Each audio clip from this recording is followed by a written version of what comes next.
Kenya, vùng đất hoang dã nơi những trận chiến sinh tử diễn ra mỗi ngày giữa các loài động vật ăn thịt và con mồi. Dưới ánh nắng chói chang của Savannah, từng bước đi, từng tiếng gầm vang vọng đều là lời nhắc nhở về một quy luật tàn khốc: kẻ mạnh sống, kẻ yếu bị đào thải. Những con sư tử đẫm máu lao vào đàn trâu rừng, báo Zepa phóng nhanh như tia chớp truy đuổi linh dương, cá sấu ẩn mình trong dòng sông, chờ khoảnh khắc tấn công chí mạng. Tất cả tạo nên một bức tranh thiên nhiên sống động, dữ dội và đầy nghẹt thở. Hãy cùng khám phá thế giới nơi sự sống và cái chết chỉ cách nhau một khoảnh khắc. Nơi Kenya hoang dã, kể lại những cuộc chiến chưa từng có. Chào mừng đến với đồng cỏ Kenya, những cuộc chiến khốc liệt.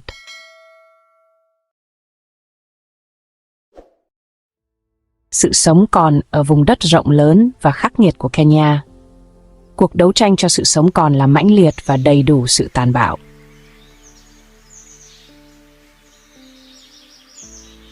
Đàn ngựa vằn và linh dương lang thang trên địa hình, trong khi voi đi chậm rãi về phía hồ có nước.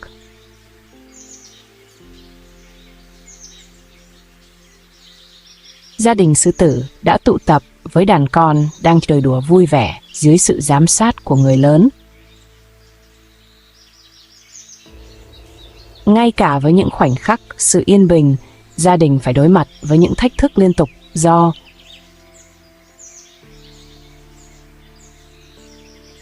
Tuy nhiên, bản năng săn mồi đã sớm dắt họ đi tìm kiếm thức ăn.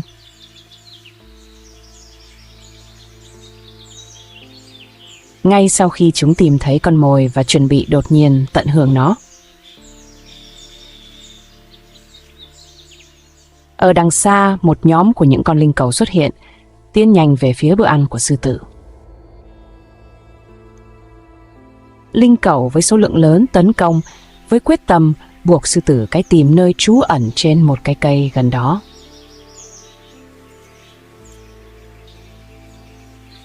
Con sư tử được dũng cảm đã quyết định ở lại và bảo vệ giải thưởng chinh phục.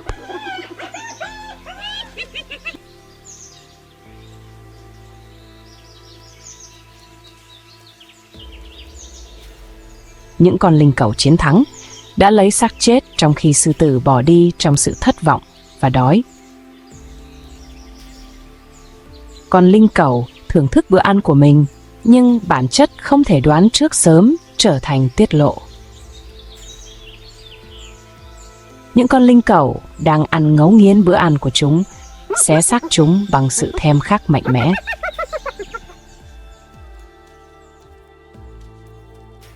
Hàm khả năng nghiền nát xương của chúng cho phép chúng tận dụng mọi bộ phận.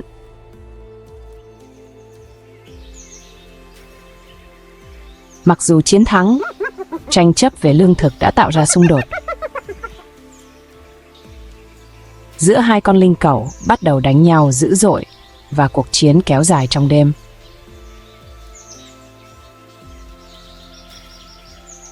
Ở kia, ngay cả giữa quân đồng minh cũng có sự cạnh tranh không ngừng nghỉ.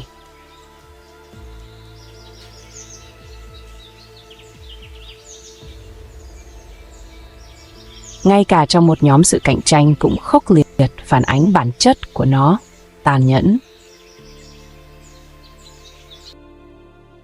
Trong bóng tối của đêm, hai con linh cẩu đối mặt với nhau một cách dữ dội.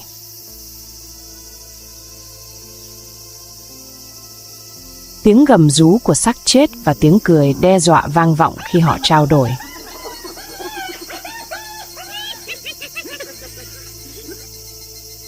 Cuộc chiến diễn ra rất tàn khốc, với những thành viên khác trong gia tộc đang theo dõi.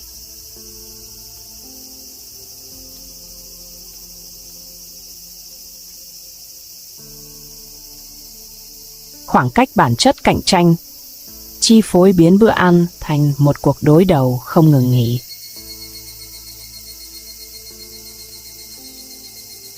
Sáng hôm sau, cảnh tượng thật tàn khốc khi một con linh cẩu đã bị chính con mình giết chết người bạn đồng hành gia tộc.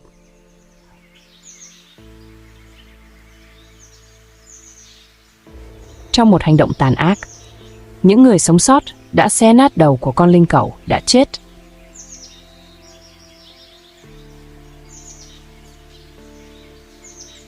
với hành vi hoang dã và khó lường của cô ấy một lần nữa cho thấy sự bền bỉ của cuộc chiến cho sự sống còn.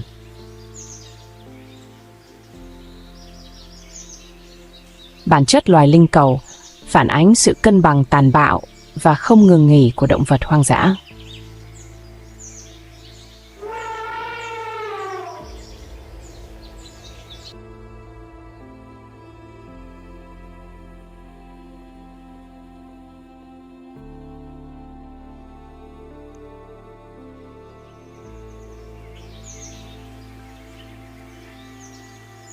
Vào một ngày nắng đẹp ở Kenya, và linh cẩu thưởng thức một con mồi mới bị giết chết.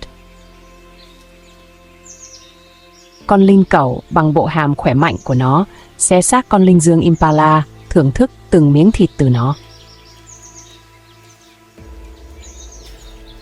Xa một nhóm chó hoang tiến lại gần một cách nhanh chóng, quyết tâm đánh cắp bữa ăn.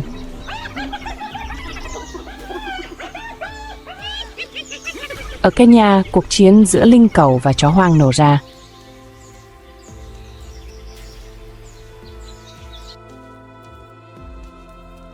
Sự tàn bạo con chó hoang tiến lên với sự nhanh nhẹn cắn dữ dội vào sườn của linh cẩu, phản ứng bằng tiếng gầm và hàm răng.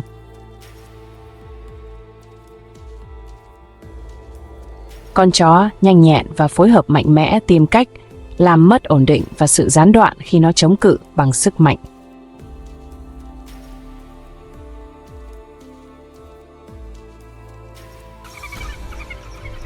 Tuy nhiên, số lượng và tính hung dữ của những con chó hoang dã thật ấn tượng, không ngừng làm cho việc phòng thủ trở nên bất khả thi.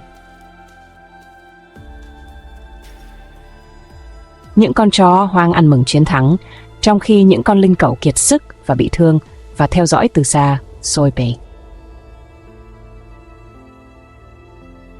Trong vùng đất hoang dã và tàn khốc của gia đình chó hoang Kenya phải đối mặt với những thách thức hàng ngày. Sống sót. Sống trong các nhóm được tổ chức tốt, chúng thể hiện sự hợp tác, ấn tượng khi săn mồi mọi chuyển động với sự chính xác.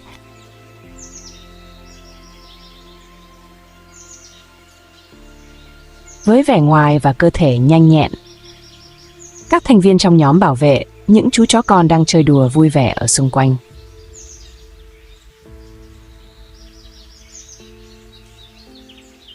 Những con chó bao quanh con mồi dẫn nó vào một cuộc phục kích.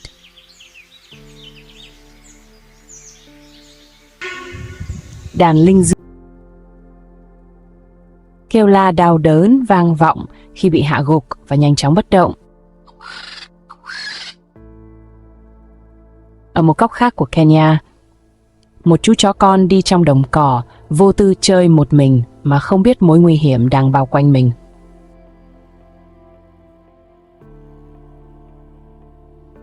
Từ xa, một con sư tử đang chăm chú theo dõi anh ta, chờ đợi thời điểm thích hợp để tấn công này. Bằng một cú nhảy nhanh nhẹn, sư tử đã bắt được con non và đưa nó vào một góc bị cô lập.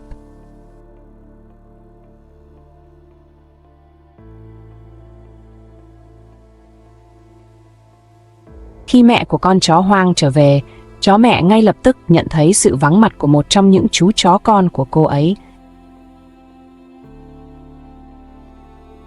Trong quá trình tìm kiếm, đã đi ngang qua một con linh cẩu. Nó đi qua một cách bình thản. Bị thúc đẩy bởi nỗi đau và sự bối rối, người mẹ đã đổ lỗi sai cho linh cẩu. Thảm kịch, con chó hoang bắt đối mặt với linh cẩu trong một cuộc chiến tàn khốc. Sự trả thù, những cú cắn dữ dội và những cuộc tấn công nhanh chóng biến cuộc đối đầu thành một chương trình không thể lay chuyển. Linh cẩu với sức mạnh của mình cố gắng thống trị, nhưng con chó nhanh nhẹn và quyết đoán tấn công liên tục.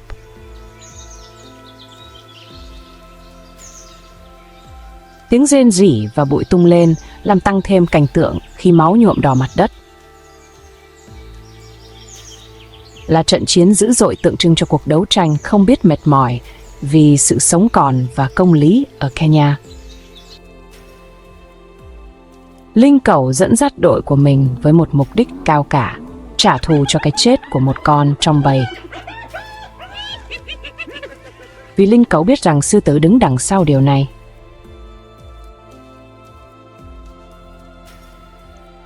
Sư tử ban đầu nghĩ rằng linh cẩu ở đó để ăn cắp thức ăn như thường lệ. Nhưng lần này, linh cẩu đã đến với mục đích lớn hơn. Thủ lĩnh linh cẩu tấn công với sự hung dữ chưa từng có khi sư tử cố gắng chống trả.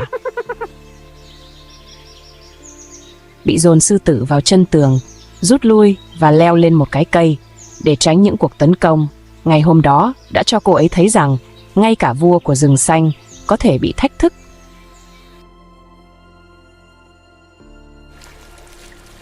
Những con hà mã ở Kenya, những sinh vật hấp dẫn được biết đến với vẻ ngoài và hành vi mạnh mẽ. Mặc dù chúng có vẻ yên bình, nhưng chúng có thể hung hăng khi bị đe dọa, quyết liệt bảo vệ lãnh thổ của chúng.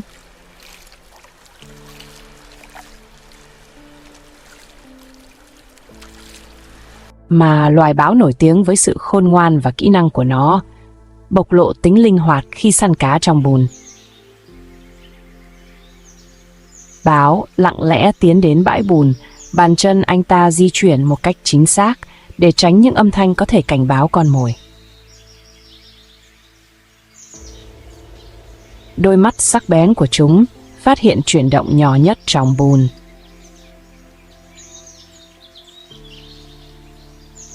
Sau khi bắt được con mồi thành công, báo nhanh chóng đưa mồi trên cây và tiếp tục săn mồi. Cảnh này chứng minh khả năng thích nghi đáng kinh ngạc của loài báo với việc thay đổi chế độ ăn theo môi trường. Mặc dù có một lớn con voi gần đó đang theo dõi, con báo vẫn không ngừng nghỉ và bị săn đuổi dữ dội.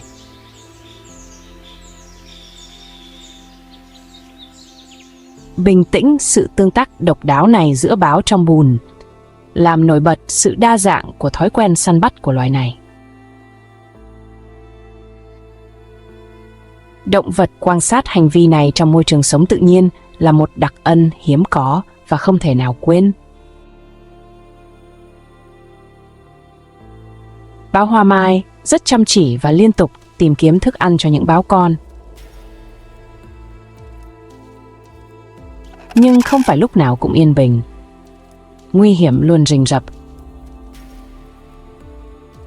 Báo hoa mai trong khi báo mẹ đi săn một con sư tử tiến lại gần một cách lén lút và tập trung vào báo con không có khả năng tự vệ. Con sư tử tiến chậm rãi, mắt nhìn chằm chằm và chuyển động được, tính toán lợi dụng sự vắng mặt của mẹ.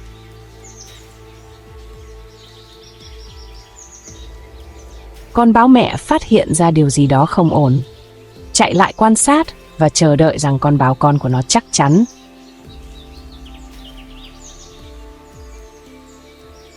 Bản năng săn mồi của sư tử là không ngừng nghỉ và mỗi bước đi của nó đều làm tăng sự căng thẳng của cái chết.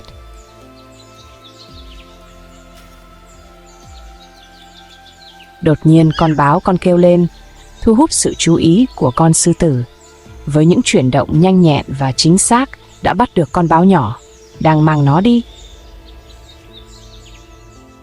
Mặc dù báo mẹ can đảm, nhưng cô ấy không thể xoay sở để đối mặt với sức mạnh của sư tử.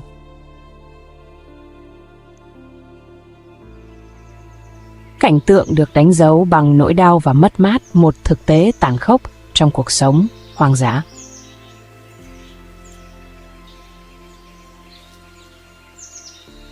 Con sư tử oai vệ bỏ đi, để lại báo mẹ trong sự than thở khoảnh khắc im lặng này.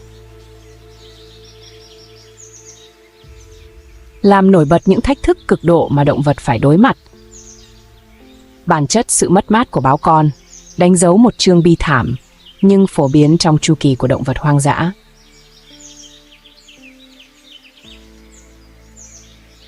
Kenya với cảnh quan hoang dã và nguyên sơ, vừa hấp dẫn vừa tàn bạo. Trong sự bao la của tiếng gầm savannas, tiếng vang và bàn chân chạm đất khô đánh dấu trận chiến.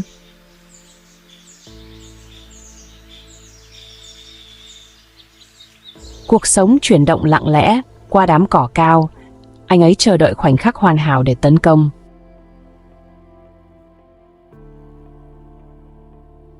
Mắt của họ cố định vào tiêu. Mỗi bước được tính toán, thể hiện sự kiên nhẫn và chiến lược.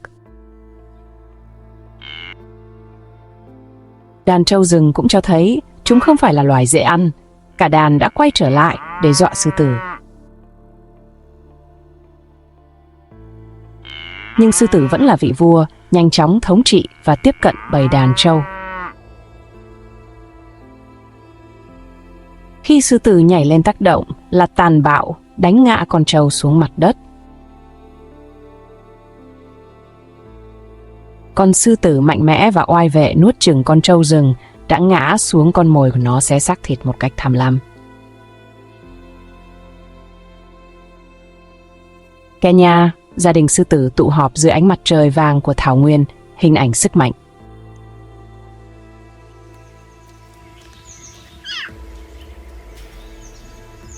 Sư tử con tràn đầy năng lượng khi bú sữa mẹ.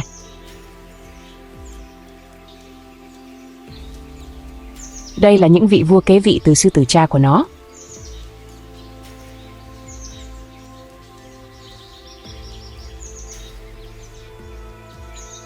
Những người đàn ông trưởng thành và oai nghiêm mỗi lần tương tác đều là sự đào tạo cần thiết cho các trận chiến trong tương lai, sức mạnh, nhanh nhẹn và bản năng.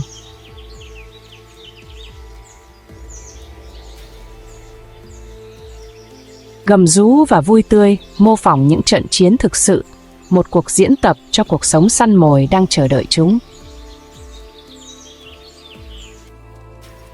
Thực hành này củng cố sự đoàn kết trong gia đình bằng cách chuẩn bị cho họ khả năng đối mặt với những thách thức của môi trường khắc nghiệt. Trong một diễn biến khác, những chú chó, những kẻ man dợ vây quanh con mồi đã giết của chúng để ăn mừng chiến thắng cuộc săn thành công.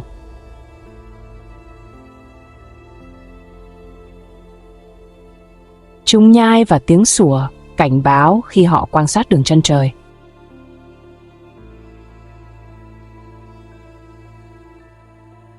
Di chuyển lén lút, linh cẩu tiếp cận sẵn sàng để ăn cắp.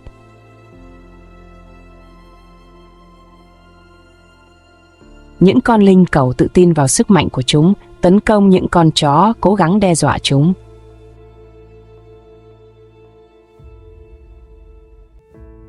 Linh cẩu tấn công con mồi rất nhanh ở góc, nhưng chó, những kẻ man dợ, không dễ dàng mất con mồi. Nên một trận chiến dữ dội bắt đầu được đánh dấu bằng những cú cắn nhanh, những cú nhảy nhanh nhẹn và tiếng gầm của linh cẩu. Mặc dù sức mạnh của chúng bị chế ngự bởi sự quyết tâm và số lượng chó hoang, chiến thắng là của họ, nhưng sự cân bằng tinh tế của thiên nhiên luôn giữ họ cho những thách thức.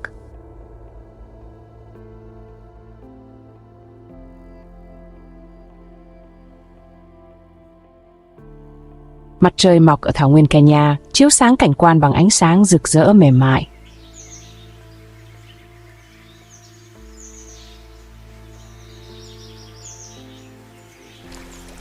Một dòng sông quanh co với những chú voi và báo đang uống nước một cách hoàn hảo.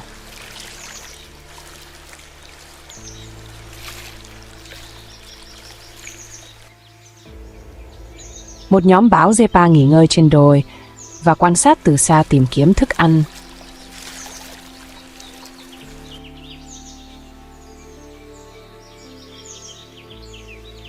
Trên đường chân trời, một đàn lợn rừng có vẻ mất tập trung trong khi tìm kiếm thức ăn.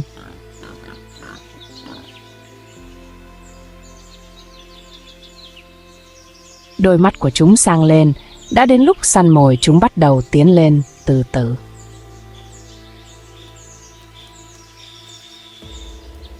Chọn mục tiêu của mình là một chú lợn con, dễ bị tổn thương và ở xa của nhóm.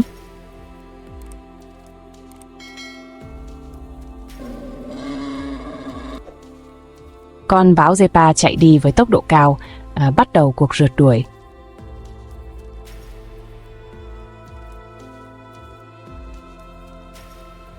làm cho lợn rừng như bị điện giật, cố gắng trốn thoát ngoằng ngoèo một cách tuyệt vọng, cố gắng để thoát ra.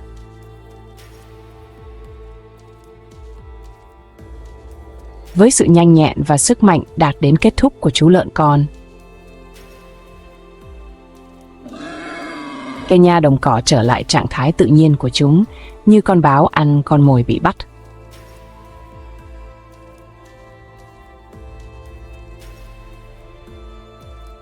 Vào lúc bình minh, mặt trời chiếu sáng Savannah, nơi có một nhóm khỉ đầu chó nghỉ ngơi và tương tác trong sự hòa hợp.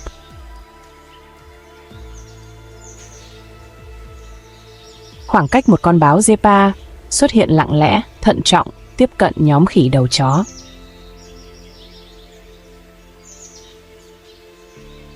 Đột nhiên thủ lĩnh và những con trưởng thành tiến lên gầm gừ dữ dội và thể hiện răng để đe dọa.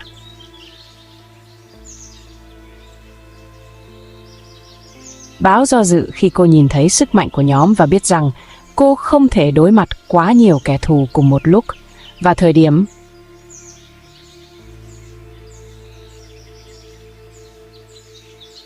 không còn lựa chọn nào khác, con báo quyết định bỏ chạy nhanh chóng khỏi khu vực bảo vệ khỉ đầu chó.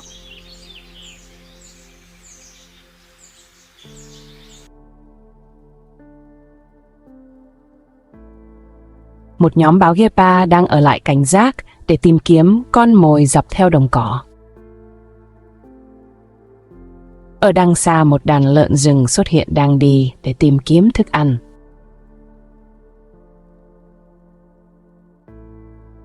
Đôi mắt của hai con nhìn nhau, một sự căng thẳng rõ rệt bắt đầu lấp đầy không khí.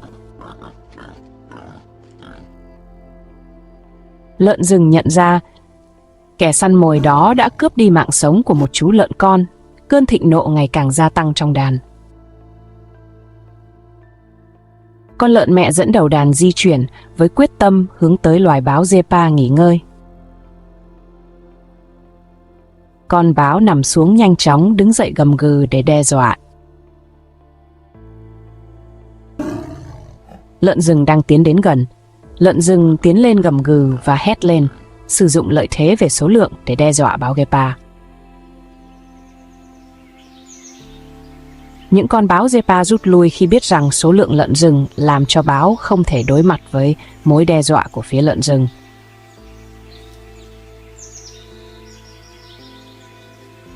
Mặt trời buổi sáng chiếu sáng Savannah rộng lớn, để lộ một cảnh quan vàng và im lặng. Những con báo Gepa vàng son và im lặng trỗi dậy vươn mình ra và bắt đầu tìm kiếm thức ăn trong vùng đất rộng lớn Savannah. Phía trước, một đàn lợn rừng xuất hiện bận rộn, lục lọi khắp mặt đất để tìm kiếm các gốc rễ. Và những con báo Gepa quan sát với sự chú ý mà không biết rằng lợn rừng đã trở thành động vật ăn thịt.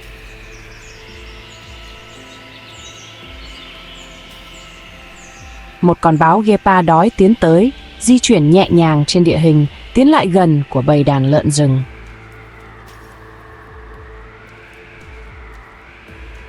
Mục tiêu của chúng lợn mẹ lập ở một khu vực dễ bị tổn thương.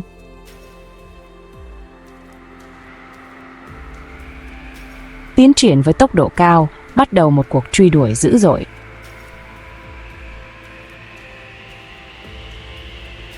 Con lợn rừng đực cảm nhận được sự nguy hiểm và chạy đến để bảo vệ bạn tình của mình khỏi động vật ăn thịt. Cuộc rượt đuổi tiếp tục với lợn mẹ chạy vòng tròn cố gắng trốn thoát. Với tốc độ vượt quá và tấn công, đánh ngã con lợn mẹ.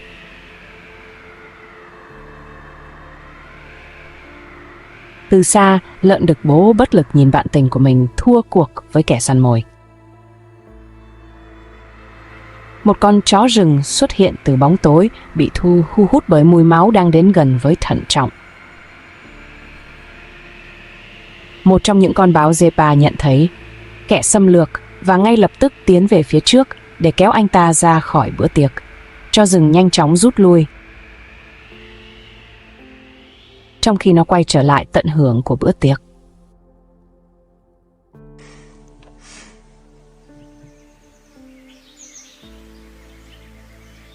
Thảo nguyên châu Phi, rộng lớn nổi lên dưới ánh mặt trời thiêu đốt tràn đầy sức sống hoang dã và nhịp điệu của thiên nhiên.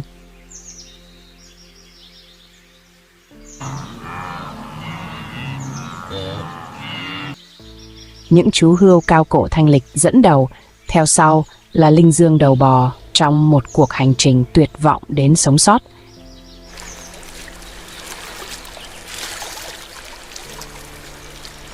Qua một con sông, một rào cản tự nhiên xuất hiện ở phía trước rằng những người di cư cần phải vượt qua để đến được vùng đất mới.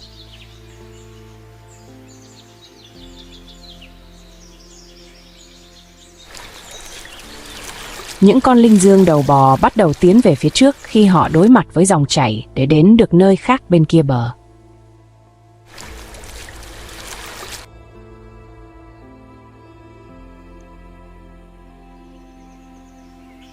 Những con linh dương đầu bò kiệt sức đến, chân chúng run rẩy sau băng qua đó, nhưng nguy hiểm rình rập.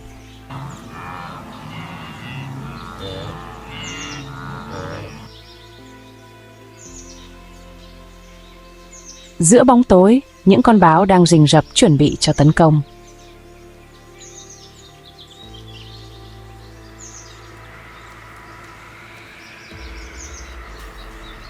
Đàn linh dương đầu bò ăn một cách bình tĩnh mà không nhận thấy sự hiện diện của những kẻ săn mồi.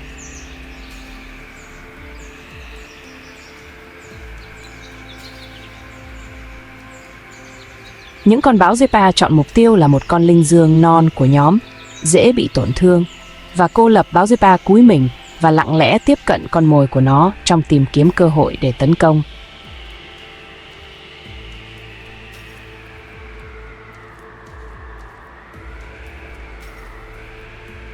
Đột nhiên con báo Yepa tiến tới với tốc độ cao, gây ra sự hỗn loạn và hoảng loạn trong bầy đàn.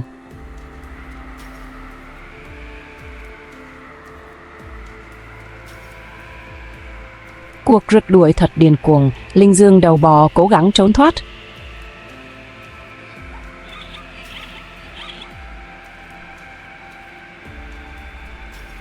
Nhưng báo Yepa thì xác định chiếm ưu thế hoặc tận dụng sức mạnh và tốc độ của nó.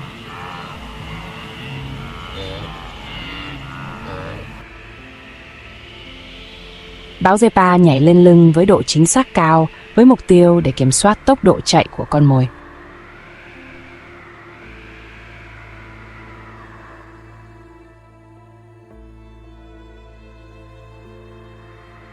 Những con báo Yepa khác tham gia chế ngự loài báo Yepa trong bối cảnh sức kháng cự ngày càng tăng của nó.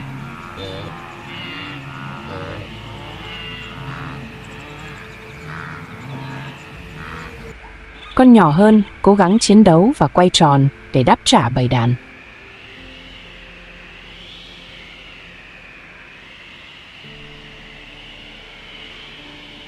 Báo Yepa tấn công từ mọi phía và bắt giữ một cách hung dữ của chúng.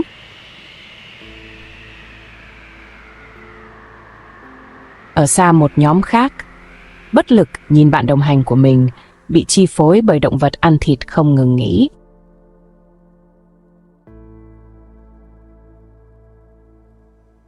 Những con báo Yepa bắt đầu ăn thịt những chiến lợi phẩm chúng kiếm được.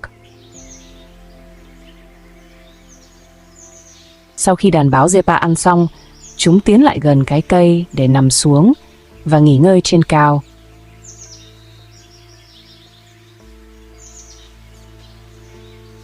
Một đàn kền kền xuất hiện bay trên cao, theo vòng tròn thu hút bởi mùi thịt tươi.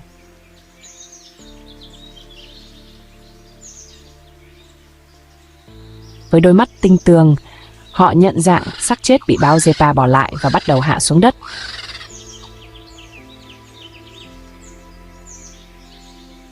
Kền kền xung quanh xác chết giữ khoảng cách trong khi quan sát môi trường với cảnh báo.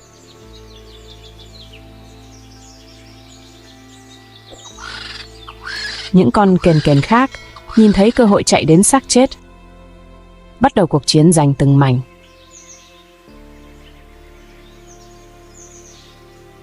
Cuộc cạnh tranh trở nên khốc liệt, mồ và dang rộng đôi cánh thống trị bối cảnh khi mỗi con kền kền cố gắng thể hiện kìa. Những con kền kền lớn hơn bắt đầu chiến đấu dữ dội, đẩy những người khác ra xa khi họ chiến đấu vì một mảnh thịt.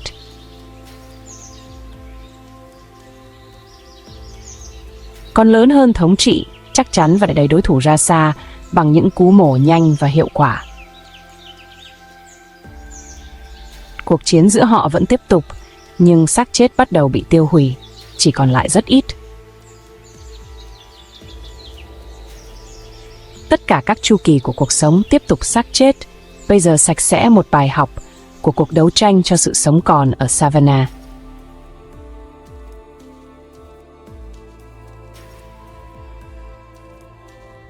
Savannah chìm vào im lặng khi tiếng vọng của những trận chiến dần tan biến. Mỗi vết thương có thể nhìn thấy hoặc ẩn giấu đều mang theo câu chuyện về một cuộc đấu tranh.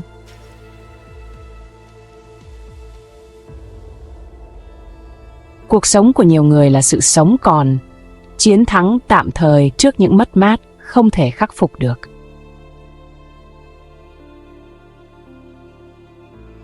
Nỗi đau không chỉ được cảm nhận mà nó còn định hình trái tim của mọi người ở đây.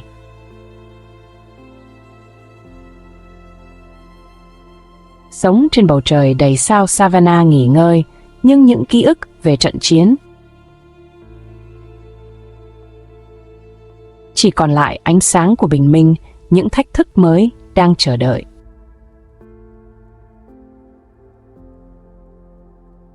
Sống sót sau mỗi bước đi ở Savannah là một rủi ro được tính toán, một trò chơi liên tục.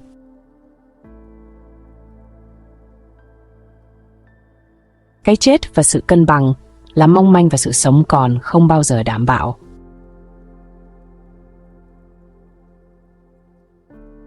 Savannah dạy rằng ngay cả những người mạnh mẽ nhất cũng cần sự kiên nhẫn và khả năng phục hồi ở đây. Tại trung tâm Kenya, cuộc đấu tranh giành sự sống là vĩnh cửu, hấp dẫn và không ngừng nghỉ. Dưới ánh nắng mặt trời giữa trưa ngây ngắt, thảo nguyên Kenya rộng lớn, trải dài giống như biển cát.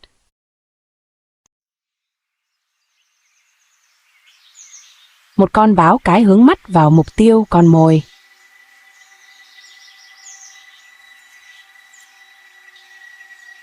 Đột nhiên bùng nổ như một sức mạnh cắt qua thảo nguyên với một tốc độ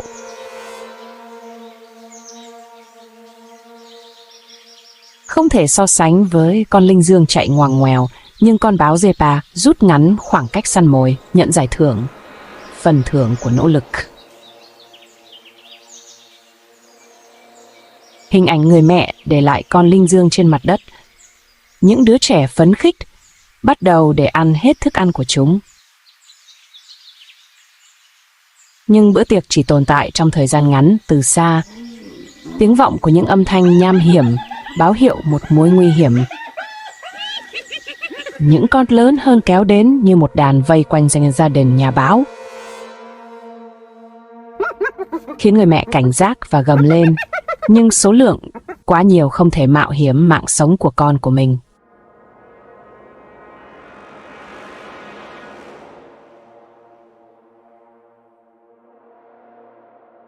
Quyết định điều không thể nghĩ tới, từ bỏ thức ăn để đảm bảo an toàn.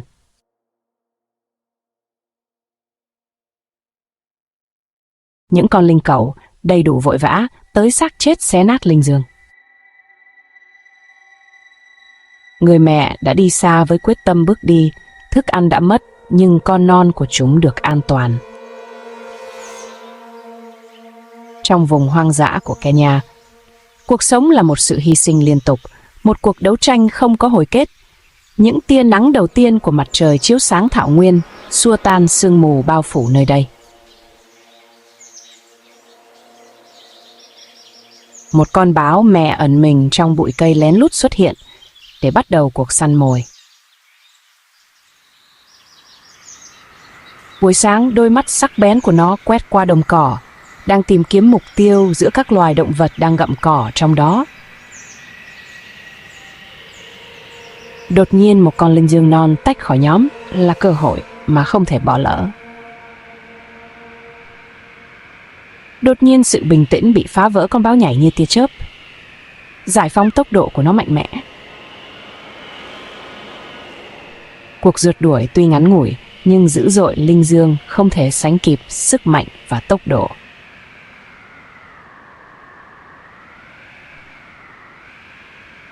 Sau khi xác nhận xung quanh an toàn, báo Zepa tóm lấy con linh dương và kéo về phía bụi cây.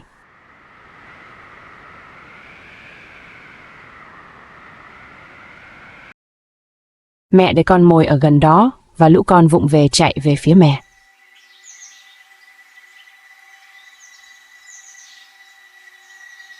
Phần thưởng bắt đầu bữa ăn.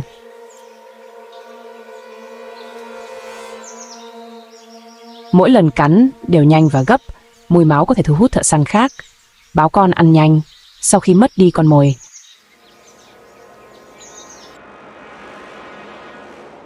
Ngày hôm nay, người mẹ lại ngẩng đầu nhìn về phía đường chân trời. Đến lúc phải di chuyển.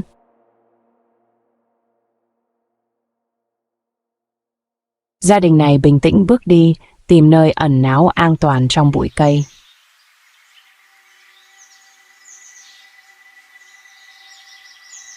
Trong vùng đất hoang dã này, mỗi bình minh mang đến một trận chiến, và mỗi chiến thắng đảm bảo một ngày mới.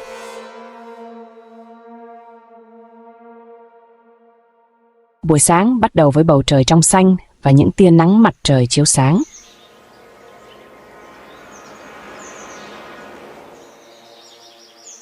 Trên một gò đất, một nhóm linh cẩu đang cảnh giác, ngửi không khí đang tìm kiếm. Thể căng thẳng của họ chỉ ra rằng họ đã phát hiện ra một cái gì đó, một dấu vết. Ở đằng xa, một con báo mẹ di chuyển một cách duyên dáng, theo sau là đàn con của nó.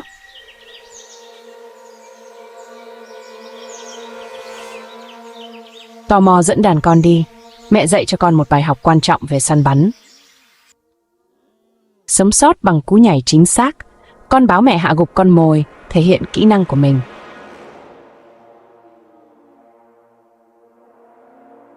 Trong khi đang bắt con mồi, một mùi khác lạ lan tỏa trong không khí, có điều gì đó không ổn. Ở đằng xa đã tìm thấy mục tiêu. Những chú báo con không được bảo vệ linh cẩu tấn công không thương tiếc. Tiếng hét của chú báo con phá vỡ sự bình yên Savannah. Những kẻ tấn công không thương tiếc. Một chú báo con bị mắc kẹt bởi tiếng kêu của nó phá vỡ sự bình tĩnh. Khi mẹ nó đến, cô thấy cảnh tượng tồi tệ nhất. Một chú báo con bất động hoàn toàn.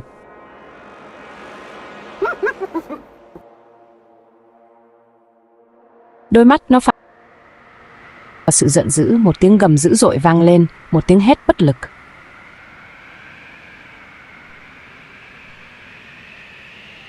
Thiên nhiên, nhưng nhìn thấy những con còn lại run rẩy cơn giận dữ của anh ta, chuyển sang trong sự bảo vệ.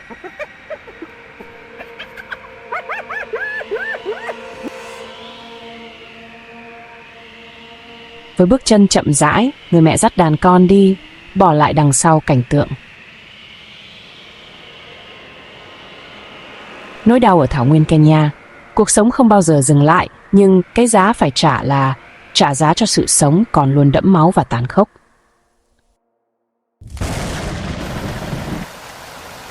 Ở thảo nguyên Kenya, cuộc sống không bao giờ dừng lại. Sự sống còn ở thảo nguyên mỗi chiến thắng. Nó tốn máu và cái giá của sự sống còn là tàn khốc.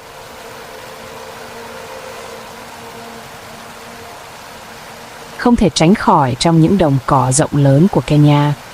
Thời gian đã rèn nên những điều những con báo Zepa con khéo léo.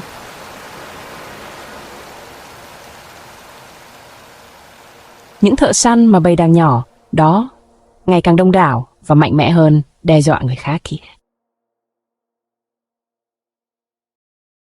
Các loài ở đây sợ hãi là liên tục sự sống, còn là tàn khốc và thiên nhiên cho thấy rằng không có chỗ cho lòng trắc ẩn. Đôi mắt sắc bén của anh ta chăm chú theo dõi một đàn linh dương đầu bò đang gặm cỏ mà không hề nghi ngờ gì.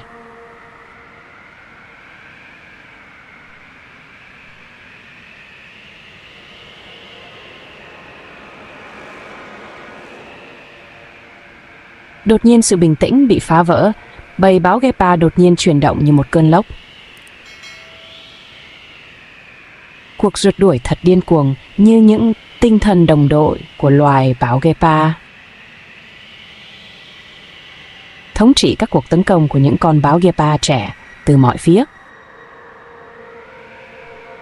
Phần thưởng của họ là báo Sepa. Họ thở mạnh, toát lên niềm vui. Chiến thắng vào cuối bữa tiệc, những chú báo Gepa ngẩng đầu lên thảo nguyên, có vẻ như không có hồi kết. Dưới ánh nắng rực rỡ của thảo nguyên Kenya, báo mẹ dẫn đàn con của mình đến một nơi. Rõ ràng phía sau cô ấy, những chú báo con đi theo cô ấy chăm chú theo dõi từng bước đi và cẩn thận.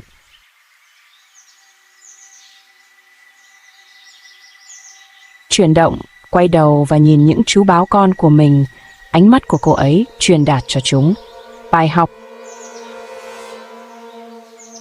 Mục tiêu là một con trẻ tuổi hoặc tách khỏi đàn, sự thiếu chú ý của nó sẽ trở thành con mồi.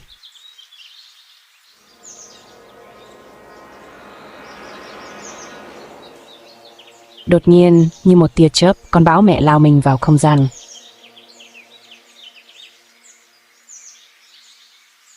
Cắn mạnh con mồi một cách lặng lẽ. Người mẹ bảo vệ con mồi, hành động cuối cùng của cuộc săn kết thúc.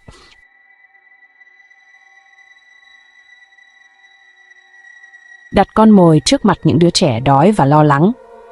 Họ vây quanh với niềm vui rằng đây không chỉ là một bữa ăn, một bài học quan trọng về cách sống sót.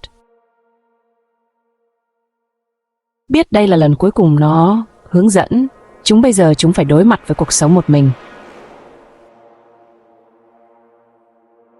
Công viên quốc gia Kruger thức dậy trong buổi chiều vàng, cuộc chiến sinh tồn. Những chú sư tử bắt đầu nghỉ ngơi với vẻ thanh lịch, thân hình vàng óng, cơ bắp, vẻ ngoài mạnh mẽ và thanh thản, chiếm ưu thế trong khung cảnh ở Kruger, nơi loài sư tử ngự trị. Nhưng ở thảo nguyên, sự bình yên không bao giờ kéo dài lâu. Một bầy chó hoang tiến tới một cách lặng lẽ. Cơ thể chúng chuyển động một cách hoàn hảo.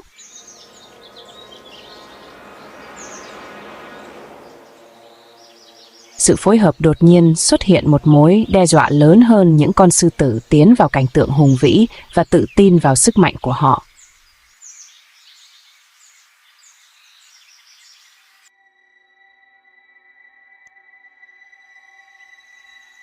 Những con chó hoang cảm thấy sự hiện diện của kẻ thù cấp cao và bỏ rơi.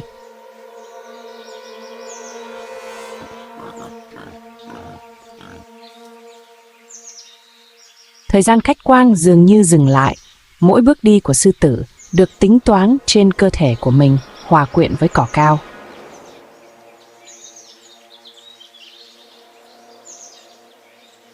Con sư tử cái cúi thấp người và nhìn chằm chằm vào con lợn rừng đơn độc.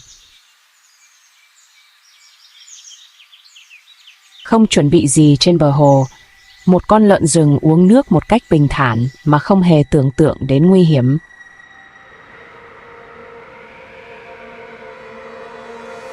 Đột nhiên rình rập, con đầu đàn phóng đi như tia chớp. Con lợn rừng chạy tuyệt vọng, nhưng chân ngắn không phải là đối thủ của nó.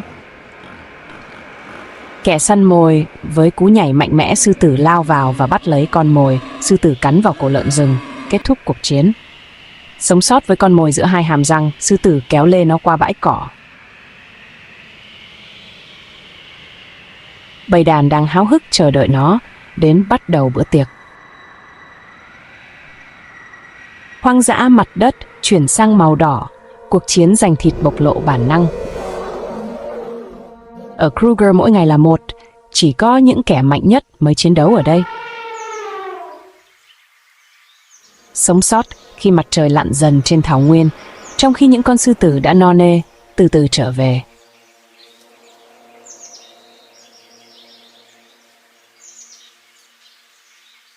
Trú ẩn trong bóng tối, một bầy những con chó hoang xuất hiện với đôi mắt sáng lên vì đói và quyết tâm. Một con sư tử đơn độc bị bỏ lại, đang ăn ngấu nghiến phần còn lại của con lợn rừng, không hề hay biết về mối nguy hiểm đang rình rập.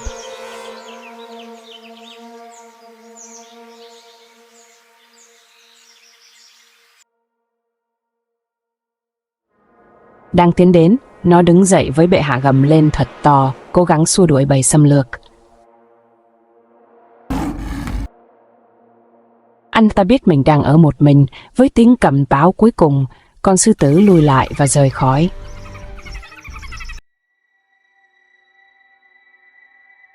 Bầy chó hoang chiến đấu và bao vây sư tử, chuyển động của chúng nhanh nhẹn và phối hợp nhịp nhàng, tiết lộ sức mạnh của bầy đàn.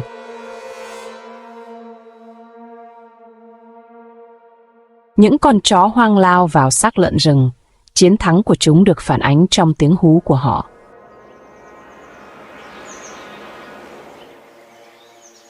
Cả bầy tham gia bữa tiệc và ngấu nghiến từng miếng chiến lợi phẩm. Với sự tham lam lo lắng, màn đêm buông xuống nhẹ nhàng trên thảo nguyên, ánh trăng nhuộn màu mặt hồ. Với những phản chiếu nhợt nhạt, những chú chó hoang tụ tập để uống nước cơ thể, họ kiệt sức sau một ngày làm việc căng thẳng.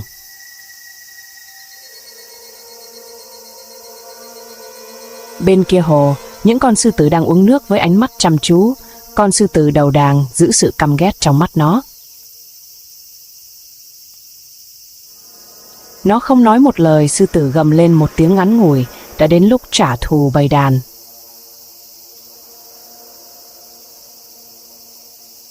Chuẩn bị cho sư tử tiến theo vòng tròn qua đám cỏ cao với các chuyển động chậm.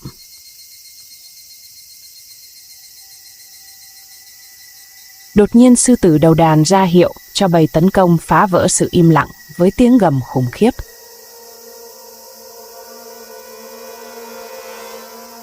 Những con sư tử với ánh mắt chăm chú và cơ thể căng thẳng phát hiện ra nơi ẩn náu của những con chó hoang. Trong bụi rậm, đột nhiên những con sư tử xông vào.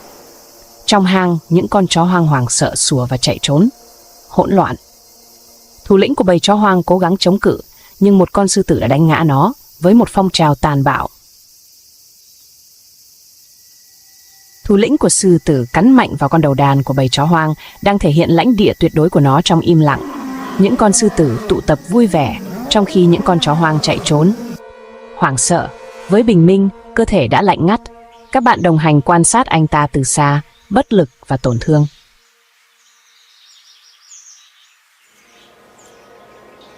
Những con sư tử bỏ đi, để lại dấu vết trên mặt đất. Những con chó hoang rút lui. Bầu trời chuyển sang màu nhợt nhạt, thảo nguyên hùng vĩ và tàn khốc lưu giữ ký ức. Đồng cỏ trở lại bình yên, lời nhắc nhở tàn khốc rằng thiên nhiên không cho giây phút.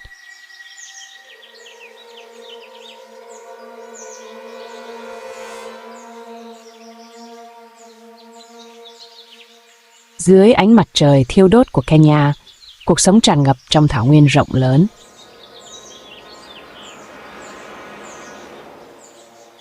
Châu Phi dưới bóng râm của một bụi cây, một con báo mẹ lặng lẽ rình rập.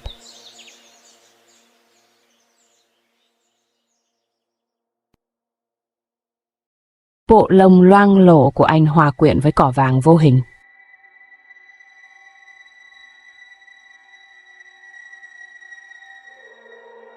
Không xa, một chú báo con đang đùa nghịch với cái đuôi của mình, không hề biết đến mối nguy hiểm.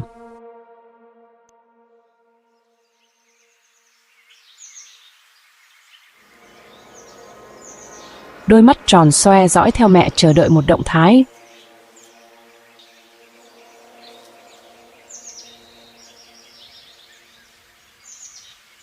Một đàn ngựa vàng tiến chậm rãi về phía bờ sông, đang gặm cỏ.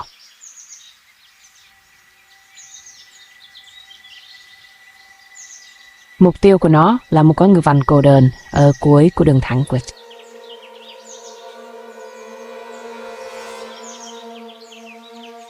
Im lặng như một bóng ma, hạ thấp cơ thể và tiến về phía trước mà không bị phát hiện.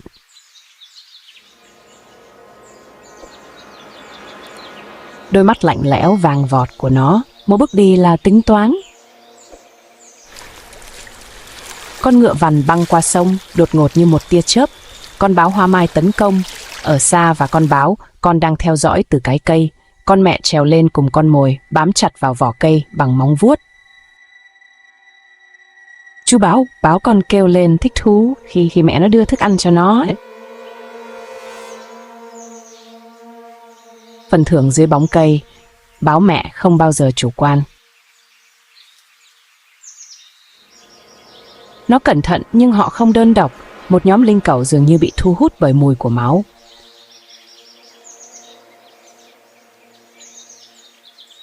Những linh cẩu bao quanh cây gầm gừ và ném những lời đe dọa. Con báo mẹ gầm gừ dữ dội, cơ thể căng thẳng và sẵn sàng bảo vệ. Sau nhiều lần thất bại, những linh cẩu rút lui, nhục nhã và kiệt sức. Sự yên bình trở lại khi mẹ và con tận hưởng chiến thắng.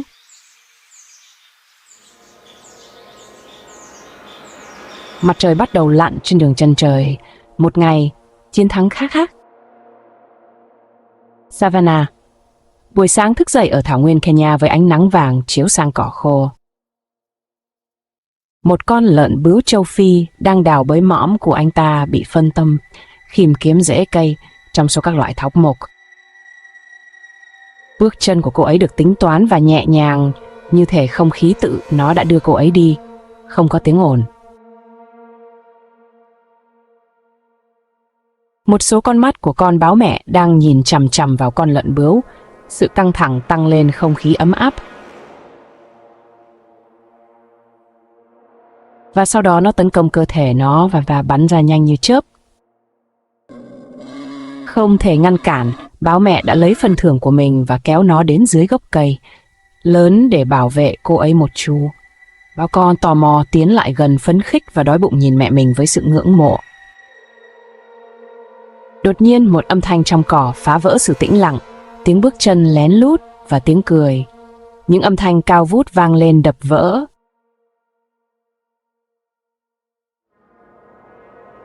Đôi mắt của người mẹ sáng lên vì tức giận, nhưng sự an toàn của đứa con nhỏ. Cuộc sống thằng Nguê hỏi sự hy sinh, bản năng bảo vệ, luôn luôn vượt qua cái đói. Dưới một bụi cây, con báo thức dậy, đôi mắt rực cháy vì tức giận sau sự sỉ nhục. Từ ngày trước mùi bay trong gió, con báo ngẩng đầu lên đánh hơi. Với cường độ sau vài phút tìm thấy kẻ thù, con báo háo hức nuốt chửng chúng tàn tích của một con linh dương.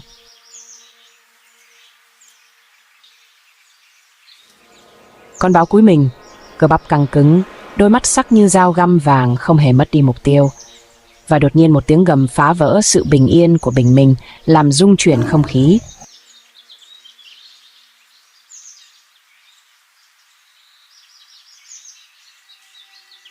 Ấm áp từ trên cao, lạnh lùng quan sát người thu thập xương rải rác đi về phía hang ổ của mình, mệt mỏi và không biết gì về mối nguy hiểm chết người.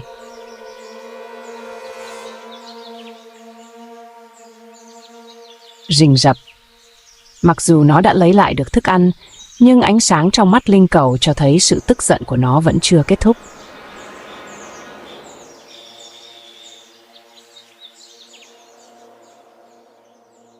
Nó ăn xong và rời khỏi cây và bắt đầu theo dõi toàn bộ từ xa. Thận trọng và sau đó từ một bụi cây rậm rạp, cái bóng của con báo xuất hiện ở một tốc độ kinh hoàng.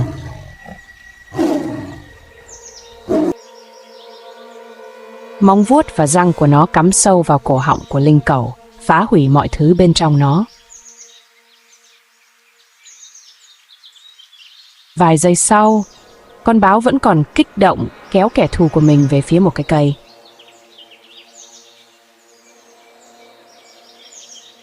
Tất nhiên cơ thể của nó nằm bất động, đôi mắt mở to trong sự hoài nghi. Cái xác của cơ thể treo cao phía trên trở thành một lời cảnh báo cho tất cả đối thủ.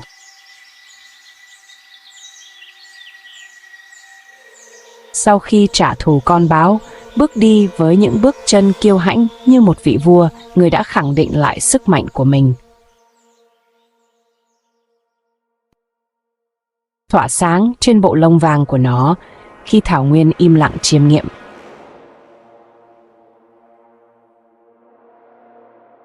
Trong thảo nguyên rộng lớn của Kenya, Một gia đình Markat đi tìm kiếm thức ăn dưới ánh mặt trời, đang thiêu đốt giữa thảo nguyên rộng lớn của châu Phi. Một gia đình đấu tranh để tồn tại.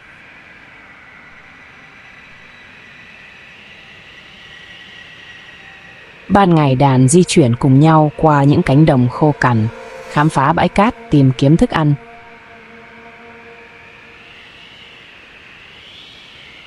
Những giun, côn trùng và thậm chí cả bọ cạp hiếm hoi là một phần trong thực đơn của những thợ săn nhỏ dũng cảm. Một đặc điểm đặc biệt trong hành trình sinh tồn của chúng là mối liên kết chặt chẽ trong bầy đàn luôn mang theo bên mình trẻ nhỏ để dạy chúng cách tìm kiếm thức ăn và bảo vệ lẫn nhau. Ánh sáng mặt trời khác chiếu sáng rực rỡ cả đàn nhìn theo sự im lặng bảo vệ con trẻ từ xa. Trong khi đào bới, một số con trưởng thành vẫn cảnh giác, quan sát đường chân trời để phát hiện nguy hiểm.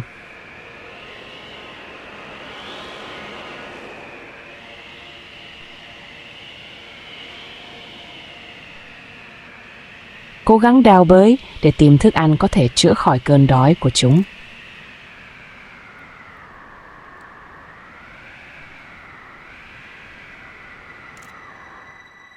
Vào giờ này, những con lớn đang đào, những con trẻ và chúng mệt mỏi, nên chúng ở lại.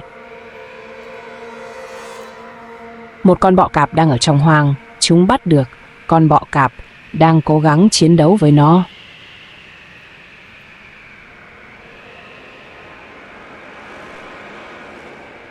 Nhanh nhẹn vụng về nhưng quyết đoán con nhỏ bé vật lộn với bọ cạp. Khi mặt trời bắt đầu lặn, bầy đàn tiến về hang ổ an toàn của chúng và chào đón.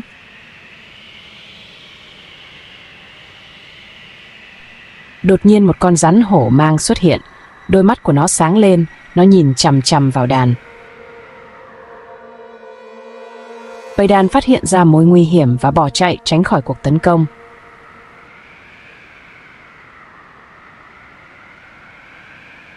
Nhưng một con non tò mò dừng lại và nhìn con rắn hổ mang mà không nhận ra mối nguy hiểm sắp xảy ra.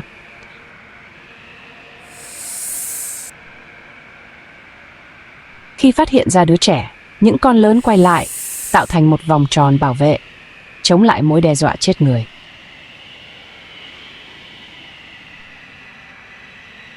Rắn lùi lại và biến mất.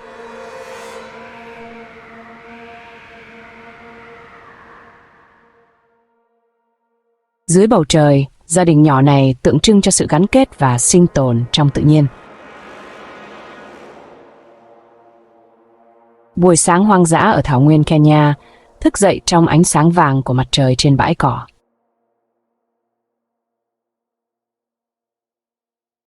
Một đàn đang điên cuồng săn tìm bữa sáng. Hàng ngày không để ý đến mọi thứ, gió mang theo âm thanh của nó trong khi thiên nhiên có vẻ bình tĩnh. Nhưng một đôi mắt, chúng quan sát từ trên trời, một cái bóng khổng lồ từ từ lướt ngang qua, với đôi cánh khổng lồ và đôi mắt vàng sắc nhọn. Đôi mắt của con đại bàng hướng về mục tiêu của nó trong đàn.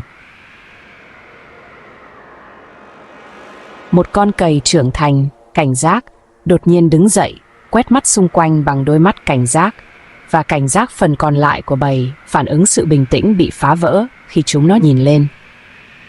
Cùng một lúc, tiếng kêu báo động vang lên và cả đàn chạy về phía một cái cây khô gần đó.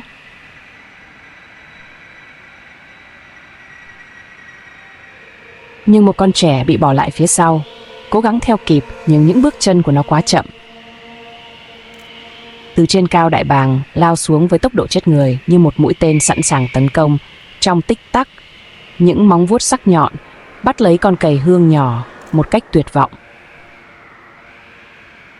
Bóng hình của kẻ săn mồi biến mất vào bầu trời, để lại khoảng không trống rỗng và im lặng. Đại bàng bay về tổ nơi con của chúng háo hức chờ đợi thức ăn. Sống sót trong tự nhiên mỗi ngày là một cuộc chiến.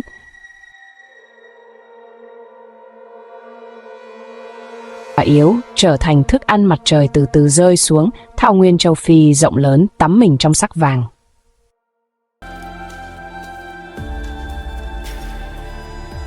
Màu đỏ, ở đây sự bình tĩnh là lừa dối, mọi bóng tối, mọi chuyển động của cỏ ẩn giấu một kẻ săn mồi sẵn sàng tấn công.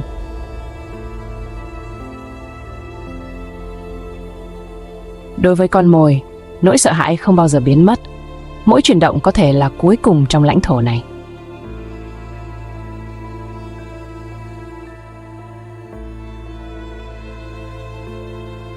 Thảo nguyên không chừa một ai ở đây. Sự sụp đổ yếu ớt và những kẻ săn mồi cai trị bằng sự tàn ác. Quyết tâm mọi mất mát trong chuỗi. Thức ăn là một cú đánh vào cuộc sống, một lời nhắc nhở rằng chỉ có người mạnh mẽ. Vẻ đẹp của thảo nguyên vẫn tồn tại, trái ngược với sự tàn khốc của nó trên sông Nile và trên trái đất. Chu kỳ của cuộc sống tiếp tục ở đây. Nỗi sợ hãi vẫn luôn hiện hữu. Sự sinh tồn thật tàn khốc và thiên nhiên cho thấy không có chỗ cho lòng trắc ẩn. Đồng cỏ châu Phi không thuộc về ai ngoài những loài săn mồi, đánh dấu quy tắc sống còn vĩnh cửu.